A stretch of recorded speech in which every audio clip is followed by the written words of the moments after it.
So in today's video guys, we have here our water dispenser and luckily, swerte nga naman, pag na-tsempo ka na naman, nasira yung water dispenser natin and ang nasira is yung hot.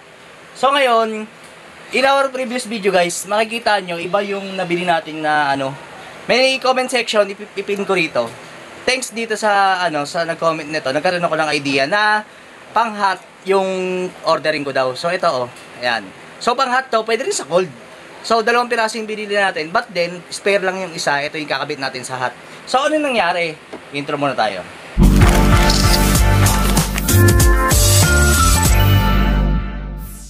So, yun nga guys. Ang nangyari, di ba piso yung inuhulog dito para maglabas ng mainit na tubig. So, nalagyan ng bagong 5 pesos. So, umipit sa sensor.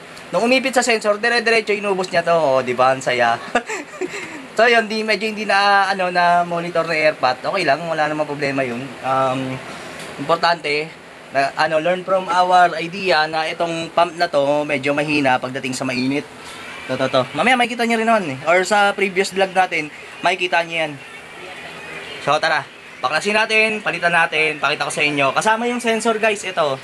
Yung sensor madali rin nabasa eh. So ayan. Nabibili to separately. And this one nabibili separately. Ilagay natin sa description box saka pin comment yung link kung saan niyo mabibili tong mga item na to. So, tara. Simulan na natin. Repairin na natin tong dispenser. So, guys, ito, bago natin repairin, ang mangyayari is tatanggalin to and then ito, yung drain plug. So, ilalabas natin yung mga tubig. And then, bago natin babaklasin. Okay? So, ayan guys. Ito, mayroon akong 2 peso. So, pag nilagyan ko to, good yan. Yan. And then, yung hot natin, nilagyan ko ng tape. So kapag inulugan ko, may ilaw yan may sensor yan ayan nakikita nyo So kapag inulugan ko, wala wala siyang reaction. So aside sa sensor, yung pump din, kahit mag-pump siya, maririnig mo yung vibrate pero hindi siya maglalabas ng tubig. Kasi nga yung pump niya is nasira na. So ayan guys, unplug yung water dispenser natin and salukin natin dito. May rubber lock din yan, ayan Kahit tinanggal mo na tong cap. Yan yung cap. May rubber plug pa rin. So pag natanggal yung rubber plug, saka pa lang yung tubig lalabas. Medyo matikas. So yun. Antayin lang natin maubos yan and then pwede na natin buksan. So guys, ayan. Isa, dalawa, tapos wala nang tornilyo sa taas. Ang bukas niyan is pag ganito ha. Kasi ito, yung wire na to. Ay yung tube. Baka madisgrasya. So ayan, buksan na natin. So guys, ito yung old natin. So ang mangyayari is tatanggalin lang natin to. Yan. Tsaka ito. So ayan. Hindi natin makita eh. So ito yung input, di ba? And ito yung output. And then sa ating pump, ayan, hihip. Ito yung input naman sa baba. Ito naman yung output. Okay? And then dito sa likod, di naman kayo malilito kasi merong red. Ito yung positive, ito yung negative.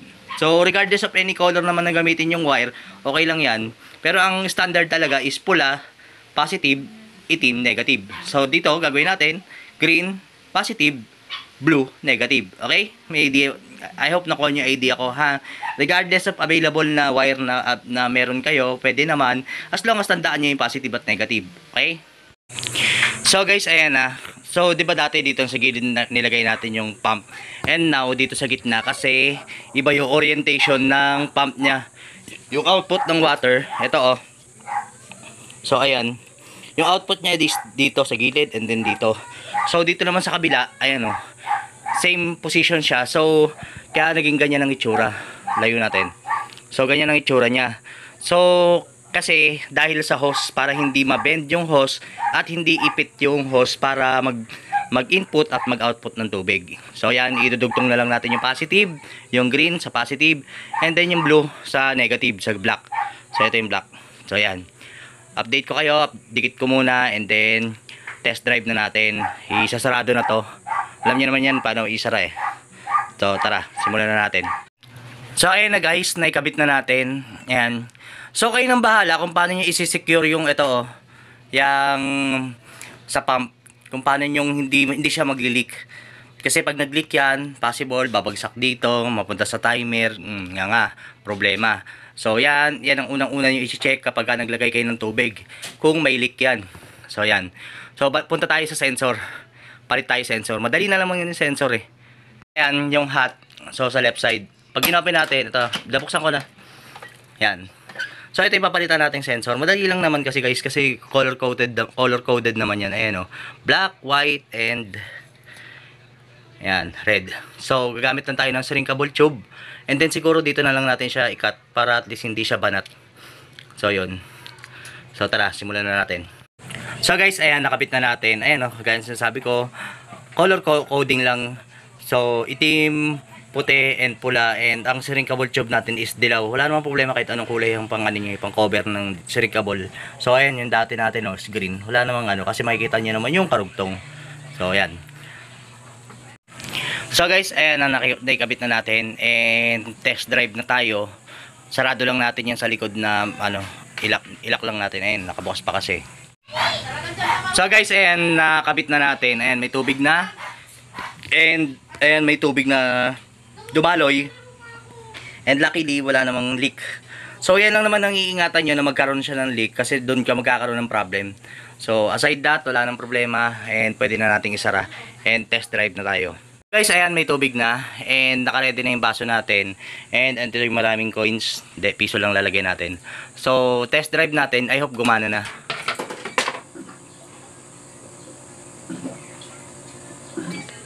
Wala pa. Isa pa. Nagka-calibrate pa kasi guys eh.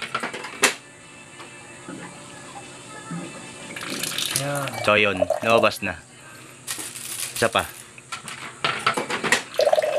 Ayan na. Yan yung calibration niya. Yung pangalawang hulog niya.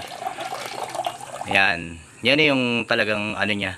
So ang setup ko rito is, ayan, 5 seconds and 11 seconds. And siguro bababa natin ng 4 seconds. Depende ha, kasi punong-puno itong 5 pesos na to eh. Itong 5 seconds na to, pag 2 beses mo pinindot yan, ay 2 piso nilagay mo, punong-puno yung baso na mug, na standard mug. So i-adjust pa natin yan. Natural lang yon sa mga unang calibrate, na kapag hinulugan mo ng barya, possible walang lalabas like this. Ayun, buti ito meron. Kaso puno ko to, malamang. Yan, 11 seconds. So sa mainit, ganun.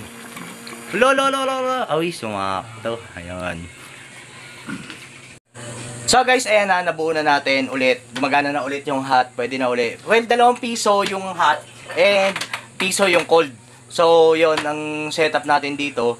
So kung mahilig ka sa how to, tutorial, unboxing, cellphone application, wifi, videoke, e-bike, and all about technology, negosyo as well.